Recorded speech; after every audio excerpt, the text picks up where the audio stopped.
이 사람을 기억하시나요?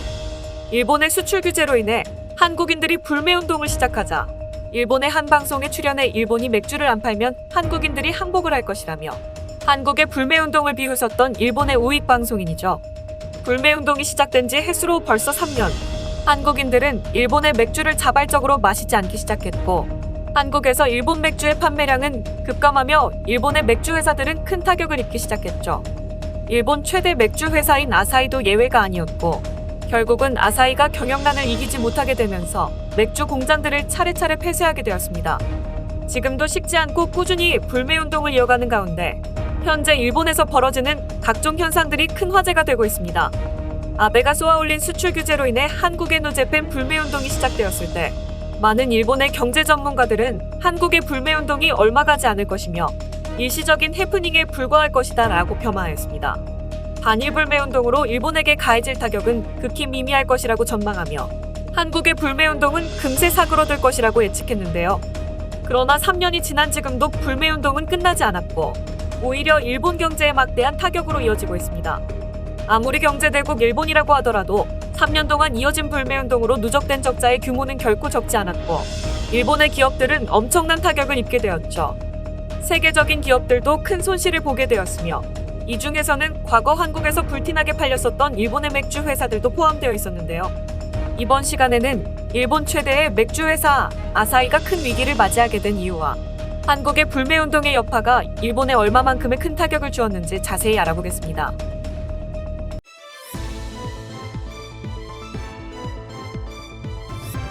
Global News Korea. 한국의 불매운동의 여파로 일본 1위 맥주기업 아사히가 공장 2곳에 대한 폐쇄 결정을 내렸습니다. 이 소식에 일본 전역이 큰 충격에 빠졌습니다. 2019년 아베가 시작한 한일 무역 갈등이 3년이 지난 지금 부메랑이 되어 일본으로 돌아오게 되었을 줄은 일본에 있던 그 누구도 꿈에서조차 생각하지 못했던 것이었죠. 한국이 사랑하는 일본 맥주 수출을 막으면 한국 사람들이 발광할 것이다. 굉장히 자극적이고 불쾌한 워딩을 입에 담은 이 사람은 일본의 극우 논객 다케다 스네야스입니다. 일본의 공중파 방송에서 입에 담기도 힘든 말로 한국을 자극한 그의 발언은 부메랑이 되어 일본으로 돌아갔습니다. 일본의 아사히 맥주가 경영난을 이기지 못하고 공장을 폐쇄한다고 전격적으로 발표했습니다. 일본 수출 규제에 맞서 한국인들이 자발적으로 불매운동을 시작하자 이런 한국의 불매운동을 비웃으며 공중파 방송에 출연해 한국의 일본 맥주를 공급하지 않으면 한국 전역의 식당이 일본 맥주를 팔지 않으면 장사가 안 된다고 3일 만에 불매운동은 사그러들 것이라는 어이가 없는 소리를 했는데요. 이런 발언은 오히려 한국인들을 더더욱 자극해버렸고 불매운동은 더더욱 거세졌습니다. 불매운동 이전까지만 해도 한국에서 가장 많은 점유율을 차지하던 수입 맥주 브랜드는 아사히였습니다. 일본 입장에서는 한국은 미국과 중국 시장에 이은 세 번째로 큰 수출 시장이었고 아베는 이런 일본 내의 상황은 고려하지도 않았고 한국인들의 불매운동이 이렇게 길어질 줄은 예상도 하지 못했습니다. 그리고 일본 최대의 맥주 기업인 아사히도 불매운동을 피하지 못했습니다.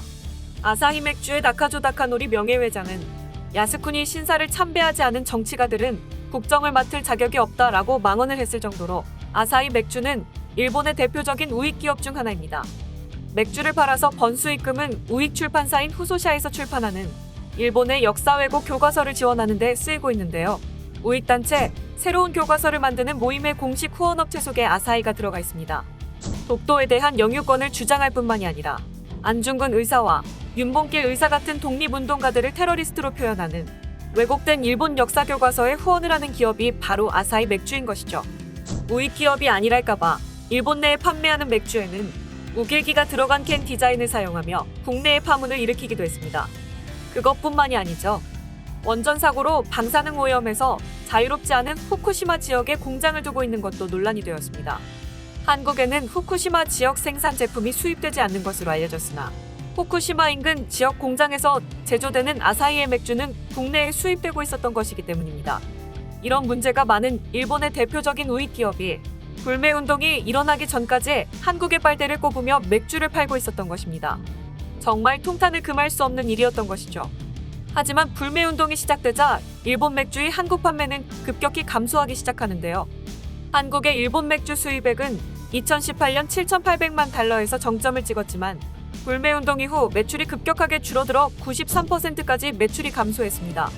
한국에서 수입 맥주 부문 1위를 차지하고 있던 아사히의 자리는 네덜란드 맥주인 하이네켄에 내준 지 오래되었고, 아사히는 한국 수입 맥주 점유율에서 9위까지 추락하여 더 이상 팔리지 않는 맥주가 되었습니다. 2019년과 2020년은 각각 198억과 124억 원의 영업 손실을 내며 오히려 한국에서 적자를 기록했습니다.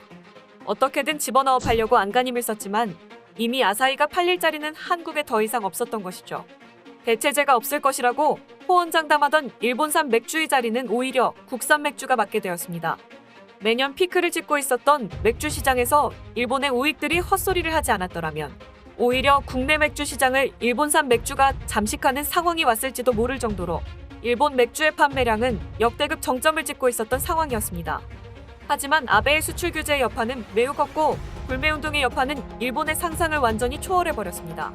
불매운동으로 일본 맥주를 소비하지 않게 되면서 국내의 수제 맥주를 비롯한 다양한 브랜드의 맥주가 출시되었고, 수입 맥주도 다양해졌습니다.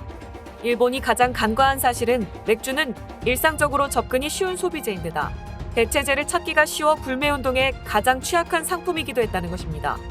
아사히, 사포로, 기린 등 한국에서 많은 인기를 끈 일본의 맥주들이었지만 불매운동 이후 급격히 자취를 감추기 시작했습니다. 일본산 맥주를 끊으면 불매운동이 사그러들 것이라던 우익 논객 다케다의 말과는 전혀 달랐죠. 오히려 한국의 맥주를 수출하여 큰 돈을 벌고 있었던 일본의 맥주 회사들은 심각한 타격을 입게 됩니다. 2021년 일본 맥주 수입액은 수출 규제 이전에 비해 10분의 1 수준으로 떨어져 한국에서 일본 맥주는 도태되었다고 말할 수 있는 상황까지 왔습니다. 결국 아사히는 줄어들고 있는 맥주의 판매 감소를 버티지 못하고 가나가와 공장과 시고쿠 공장의 조업을 2023년 1월 말에 종료한다고 전격 발표했습니다. 인구 감소와 코로나의 영향이 크다고 대외적으로 발표하였지만 한국에서의 매출 감소가 가장 큰 원인이라고 전문가들은 분석하고 있습니다. 가나가와 시고쿠 등 양공장에 소속된 총 137명의 사원에 대해서는 그룹 내에서 배치 전환과 재취업 지원 등을 실시한다고 밝혔는데요. 전형적인 일본식의 돌려말하기 화법으로 회사가 어려워 구조조정으로 직원들을 대량 해고한다고 밝힌 것입니다. 많은 일본 기업들이 불매운동으로 한국에서 영향력이 점점 줄어들고 있습니다. 유니클로는 한국에서 매출이 감소하여 불매운동 이후 한국 내에서 폐점한 매장만 50곳이 넘었으며, 유니클로의 인기에 힘입어 한국에 함께 들어온 자매 브랜드 지유는 한국에서 완전히 철수해버렸습니다. 일본의 자동차도 판매가 매우 감소했죠. 일본의 1위와 2위 자동차 기업인 도요타와 혼다는 적자를 보면서 겨우 한국의 매장만 유지하고 있는 상황이며, 닛산은 불매운동을 도저히 버티지 못하고 아예 한국에서 전격적으로 철수해버렸습니다. 한국을 우습게 여기던 혐한 화장품 회사 DHC도 불매운동을 버티지 못하고 한국에서 완전히 떠났습니다. 반도체에서는 한국의 소부장 독립선언으로 일본에 대한 영향력을 줄여 한일 무역전쟁의 최종 승자는 한국이 되어 일단락되었다고 이야기할 수 있는 상황이 되었습니다. 하지만 여기서 완전히 끝난 게 아닙니다. 한국이 일본과의 싸움에 한참 집중하고 있었을 때 중국이 한국을 건드리기 시작했기 때문입니다. 작년 드라마 조선 구마사 때부터 시작되었던 중국의 동북 공정 논란은 이번 베이징 올림픽에서 정점을 찍었습니다. 올림픽 개막식 때 한복을 중국의 전통 복장인 것 마냥 역사 왜곡을 진행한 것을 시작으로 한국의 전통 문화인 김밥, 김치, 강강수월래, 윷놀이, 떡매치기, 사물놀이를 중국의 문화라고 세계인들에게 소개하는 만행을 저질러버렸습니다. 또한 올림픽 경기에서 보여준 중국 선수들의 더러운 플레이와 편파 판정은 한국인들에게 중국에 대한 분노와 반중 감정을 제대로 심어주는 불쏘시개 역할을 하기도 했죠. 누리꾼들은 마라탕을 먹지 않겠다부터 시작해 중국 영화, 드라마, 게임, 연예인, 상품 등을 사지 말자고 강조하기도 했습니다. 이럴 때야말로 일본 불매운동과 마찬가지로 국가 간 이해관계가 얽히지 않도록 시민들이 나서서 불매운동을 벌여야 한다는 여론이 형성되고 있습니다.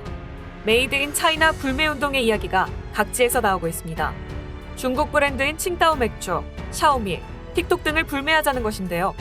일본 불매운동으로 잊혀진 아사히 맥주 대신 떠오른 수입 맥주 칭따오도 주목되고 있습니다. 지난 2019년 불매운동으로 일본 맥주가 사라진 공백 덕분에 국내 수입 맥주 시장 점유율 2위까지 치고 올라온 칭따오는 논란이 많았던 2022년 베이징 올림픽의 공식 스폰서이기도 했죠. 일본, 중국의 역사 왜곡 문제는 아직도 진행 중입니다. 자신들의 잘못을 숨기고 역사를 미화하려는 일본, 아예 남의 문화를 빼앗아 자신들의 문화로 만들려고 하는 악질 중국. 두 나라의 왜곡되고 악질적인 행태가 끝나지 않는 이상 한국인들의 불매우 운동도 쉽게 끝나선 안 될 문제일 것입니다. 우리 국민들 개개인이 역사인식에 대한 문제에 관심을 가지고 집중을 해야 우리 역사를 말도 안 되는 날조행위로부터 지킬 수 있을 것입니다. 오늘 준비한 소식은 여기까지입니다. 끝까지 시청해주셔서 감사합니다. 영상이 마음에 드셨다면 구독과 좋아요를 눌러 응원 부탁드리겠습니다.